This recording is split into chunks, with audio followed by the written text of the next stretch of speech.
50 degree से ज्यादा temperature का अमेरिका जैसे मुल्क में तसव्वुर भी नहीं किया जा सकता कि वहां लोग कैसे रहते होंगे। लेकिन अमेरिका में डेथ वैली का टेम्परेचर इससे भी ज्यादा होता है। अमेरिका में इस वादी से ज्यादा गर्मी किसी और जगह नहीं है। लेकिन कुछ लोग डेथ वैली में रहते हैं। इस वीडियो में हम आपको दिखाएंगे कि वो इस गर्मी में कैसे रहते हैं, उनकी डेली लाइफ हमारी जिंदगी से किस कदर मुख्तलिफ है और क्यों। तमाम जगहों के अलावा अमेरिका का लग्जरी होटल यहाँ वाक़ है और सबसे मुश्किल खेलों का मुकाबला यहाँ होता है।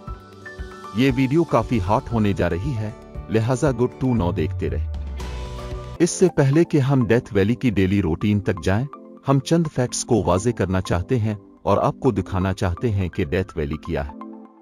डेथ वैली कैलिफोर्निया और नेवाडा के दरमियान मोजाव डेजर्ट में 13,000 मुरब्बा फुट की वादी है, जिसमें कुछ बहुत ही दिलचस्प खुसूसियात हैं। ये सी लेवल से 86 मीटर नीचे है, जो उसे अमेरिका में किसी भी दूसरी जगह से ज्यादा गहरा बनाता है। इसी गहराई की वजह से यहाँ शेड में 56 डिग्री के साथ अब तक का सबसे ज्यादा टेम्परेचर रिकॉर्ड किया गया। डेथ वैली पहाड़ों से घिरी हुई है, जो इस बात को यकीनी बनाते हैं कि तमाम बादल कई किलोमीटर दूर ही घुल जाते हैं और इस वजह से डेथ वैली तक नहीं पहुंच पाते।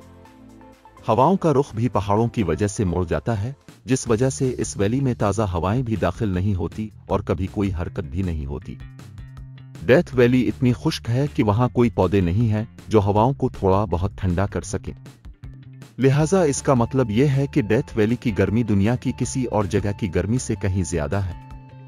शदीद गर्मी और इस माहौल के बावजूद हर साल हजारों टूरिस्ट इस वादी में ये जानने के लिए आते हैं कि 50 डिग्री से ज्यादा धूप में खड़े होना कैसा महसूस होता है। चूंकि इन टूरिस्ट को उनके अपने ऊपर छोड़ना बहुत खतरनाक है और कुछ बेखबर लोग हीट स्ट्रोक से मर चुके हैं, इसलिए रिजर्व में कई दर्जन रेंजर्स एहलकार तैनात हैं। ये बिल्कुल वही रेंजर्स और कुछ दीवाने गर्मी से प्यार करने वाले लोग हैं जिन्होंने डेथ वैली में अपनी मर्जी से रहने का फैसला किया, और इस तरह उन्होंने न सिर्फ अपनी डेली लाइफ को तब्दील कर दिया है बल्कि अपनी पूरी जिंदगी को भी बदल दिया है। डेथ वैली के तकरीबन 300 लोगों के लिए एक आम काम का दिन हमारे दिन से बहुत मुख्तलिफ नजर आता है। सुबह उठने और रूटीन के मुताबिक काम पर स्कूल जाने की बजाय डेथ वैली में लोगों को ताज़ा हवा हासिल करने के लिए सनराइज के बाद चंद घंटों का इस्तेमाल करना पड़ता है। चूंकि सुबह 8 बजे के बाद गर्मी नाकाबिले बर्दाश्त हो जाती है, इसलिए तमाम एक्टिविटीज जैसे प्ले ग्राउंड में जाना, वॉक के लिए जाना सुबह 7 बजे तक करना पड़ता है।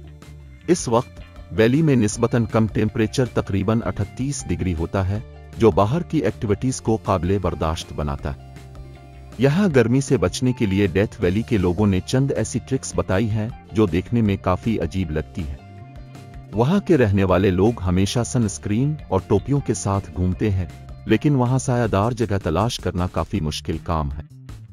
जैसा कि पहले बताया गया है कि डेथ वैली में शायद ही कोई पौधा उगता हो, वहां सिर्फ चंद ही दरख्त हैं, इसलिए यह तलाश बहुत मुश्किल है। वैली के बहुत से लोगों का कहना है कि अब वो बगैर सोचे सायादार जगह की तरफ भागते हैं। डेथ वैली के रिहायशियों ने अपनी पूरी डाइट को डेथ वैली के टेम्परेचर के मुताबिक ढाल लिया है। बच्चे आम नाश्ता करने की बजाय अपने जिस्म को अंदर से ठंडा करने के लिए सुबह के वक्त आइस क्यूब्स की शक्ल में नाश्ता करते हैं। वहाँ एडल्ट्स भी दिन में टोटल 7 लीटर पानी पीते हैं, क्योंकि डेथ वैली में अब बहुत कम वक्त में गर्मी से गिर सकते हैं और मर भी सकते हैं। लेकिन अक्सर ये काम भी इंतहाई मुश्किल हो जाता है। घरों के पानी के पाइपों में ठंडा पानी नहीं होता, क्योंकि यहाँ तमाम अंडरग्राउंड इंफ्रास्ट्रक्चर और उसके मुताबिक पानी के पाइप भी इंतहाई गर्म होते हैं। हमें कमेंट्स में बताएं कि अगर आपको दोबारा कभी ठंडे पानी तक रसाई हासिल ना हो तो आप इस सिचुएशन में क्या करेंगे। 8 बजे रेंजर्स की फैमिली अपने अपने घर वापस आ जाते हैं और वहीं अपनी डेली लाइफ गुजारते हैं। चूंकि करीब तरीन शहर लास वेगस हेलीकॉप्टर राइड से 45 मिनट की दूरी पर है और कार के जरिए इस तरह का सफर इंतहाई खतरनाक है, इसलिए रिहायशियों को अपनी डेली लाइफ को बाकी अमेरिका के मुकाबले मुख्तलिफ अंदाज में तरतीब देना पड़ती है। सादा जबान में इसका मतलब यह है कि घर में गर्म हवा और धूप से बचने के लिए पहले तमाम दरवाजे और खिड़कियां बंद कर दी जाती हैं और ब्लाइंड्स कर्टेन नीचे कर दिए जाते हैं। तकरीबन मुकम्मल अंधेरे में बच्चों की डेली लाइफ शुरू होती है।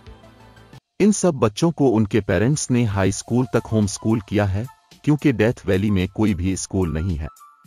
12 साल की उम्र से बच्चे फिर ऑनलाइन क्लासेस पर चले जाते हैं। हालांकि यहाँ गर्मी की वजह से बिजली और इंटरनेट अक्सर फेल हो जाते हैं, जिस वजह से क्लासेस लेने में मसाइल होते हैं। दीगर एक्टिविटीज जैसे स्पोर्ट्स क्लब जाना, दोस्तों से मुलाकात डेथ वैली के बच्चों के लिए बिल्कुल नामुमकिन है, क्योंकि घर से निकलना उनकी जान को फौरी तौर पर खतरे में डाल सकता है। इसकी बजाय लोग दिन में अपना फारिग वक्त घर के अंदर गुजारते हैं। वाहिद शख्स जो सुबह 8 बजे के बाद बाहर जाता है वो पेरेंट्स हैं, जो नेशनल रिजर्व में रेंजर के तौर पर काम करते हैं।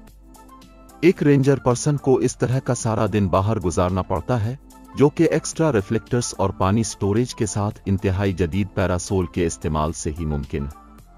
रेंजर्स मेडिकल इक्विपमेंट का भी इस्तेमाल करते हैं, जो मुसलसल निगरानी करते हैं कि आया जिस्म में काफी पानी मौजूद है या नहीं। पल्स अब भी ठीक काम कर रही है। रेंजर्स का काम टूरिस्ट के साथ वादी में बहिफाजत जाना है, क्योंकि बहुत से लोग यहाँ के टेम्परेचर और हीट स्ट्रोक को ठीक तरह से समझते नहीं हैं, जिस वजह से मेडिकल इमरजेंसी जैसी सूरत हाल पेश आती है। गलीलियो की डॉक्यूमेंट्री फिल्म में आप देख सकते हैं कि किस तरह एक फैमिली मैन गाड़ी चलाकर काम पर जाता है और उसकी फैमिली घर में धूप से खुद को बचाती है। दोपहर के करीब डेथ वैली में टेम्परेचर इस हद तक पहुंच जाता है जो बिल्कुल बर्दाश्त के काबिल नहीं होता। जियोग्राफिकल लोकेशन और मौसमियाती तब्दीलियों की वजह से मुसलसल ग्लोबल वार्मिंग से अब यहाँ टेम्परेचर सायादार जगह में भी 51 डिग्री से ज्यादा रहता। वादी की जमीन भी 90 डिग्री तक गर्म होती है। यही वजह है कि उसके साथ अगर कोई डायरेक्ट कांटेक्ट में आ जाए तो शदीद जलने का खतरा होता है। ये इंतहाई गर्मी भी कुछ लोगों को गैर इंसानी खेल यानी अल्ट्रा मैराथन से नहीं रोक सकती। अल्ट्रा मैराथन में 42 किलोमीटर के आम मैराथन के फासले को 100 किलोमीटर से ज्यादा तक बढ़ा दिया जाता है। इस खेल को दुनिया में मुश्किल तरीन चैलेंज का मुकाबला करने वाले खिलाड़ी ही खेल सकते हैं। साल में एक बार इस तरह की अल्ट्रा मैराथन डेथ वैली में होती है, जिसमें कई दर्जन इंतहाई एथलीट्स 217 किलोमीटर जॉगिंग करने की कोशिश करते हैं। अगरचे इनमें से बहुत कम लोग ही अपनी मंजिल तक पहुंच पाते हैं, लेकिन यह मुकाबला जाहिर करता है कि कुछ लोगों के लिए इंतहाई इलाके भी काफी नहीं है। रेंजर्स की डेली लाइफ का इस तरह के इंतहाई खेलों से कोई ताल्लुक नहीं है। जमीन पर गर्म तरीन जगह के देरीना बाशिंदों के तौर पर वो जानते हैं कि कोई भी गैर जरूरी एक्सरसाइज सेहत के मसाइल का बाइस बन सकती है। इसलिए वो काम के बाद जितनी जल्दी मुमकिन हो सके घर वापस जाते हैं और सूरज के गुरूब होने का इंतजार करते हैं। अब दिन के उख्ताब पर आखिरकार डेली लाइफ एक्टिविटीज शुरू होती हैं। इस टाइम टेम्परेचर 40 डिग्री से नीचे गिरने के साथ फैमिलीज करीबी स्विमिंग पूल्स और मोहल्ले वालों से मिलने जाते हैं। अगरचे ये टेम्परेचर अब भी दुनिया के दीगर इलाकों की निस्बत ज्यादा गर्म है, लेकिन फिर भी किसी बड़े वाक़े के बगैर बाहर निकलना मुमकिन होता है। डेथ वैली में कम्युनिटी का बड़ा एहसास भी है। रिहायशी सभी एक दूसरे को जानते हैं और कई तरीकों से एक दूसरे का साथ देते हैं। सनसेट के बाद एक और चीज भी है जो आपको हैरान कर देगी। चूंकि डेथ वैली बहुत दूर दराज है, आप यहाँ सितारों से भरे आसमान का एक नाकाबिले यकीन नज़ारा देख सकते हैं। इसको मनाने के लिए डेथ वैली हर साल सौगा होस्ट करती है। ये sky festival dark black sky के नीचे होता है। डेथ वैली के दरमियान में एक ओएसिस शानदार लग्जरी रिजोर्ट है, जहां अमीर टूरिस्ट गर्मी के बावजूद ठहरना और छुट्टियां एंजॉय करना पसंद करते हैं। इस रिजोर्ट में न सिर्फ सरसब्ज पूल्स, ठंडे गोल्फ कोर्सेज और शानदार खाने मिलते हैं, बल्कि ये अंदर और बाहर से भी एयर कंडीशनिंग है, जहां आप स्पेन या इटली जैसे मुल्क में छुट्टियां गुजारने जैसा महसूस करते हैं। अगरचे ये रिजोर्ट अक्सर तनकीद का निशाना बनता है, क्योंकि ये दुनिया की गर्म तरीन वादी में इतने बड़े इलाके को मसनूई तौर पर ठंडा करने के लिए माहौल दोस्त वसाइल का फजूल इस्तेमाल है। बहुत से टूरिस्ट गर्म तरीन वादी में घूमने के बाद ठंडे ड्रिंक्स एंजॉय करते हैं। डेथ वैली का ये रिजोर्ट जाहिर करता है कि जमीन की गर्म तरीन जगह में भी कितना फर्क है और कितनी किस्म के लोग यहाँ आते हैं।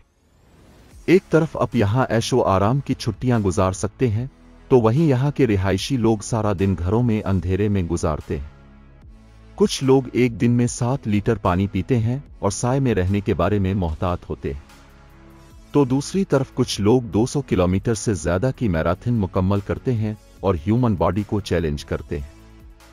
एक चीज जो टूरिस्ट को वहां के रिहायशियों से मुख्तलिफ करती है वो ये है कि वो चंद दिनों या घंटों के बाद वादी छोड़ सकते हैं, लेकिन रिहायशियों के लिए शाम की एक्टिविटीज के बाद एक दिन खत्म हो जाता है और वो अगला गर्म तरीन दिन गुजारने की तैयारी करते हैं। ये थी हमारी आज की वीडियो। अगर आपको लगता है कि जमीन की गर्म तरीन जगह में जिंदगी बेकार है तो आपको जमीन के सर्द तरीन इलाके के बारे में हमारी वीडियो जरूर देखें। अगर आपको ये वीडियो पसंद आई है तो लाइक करें और चैनल को सब्सक्राइब करें। मिलेंगे आपसे अगली वीडियो में।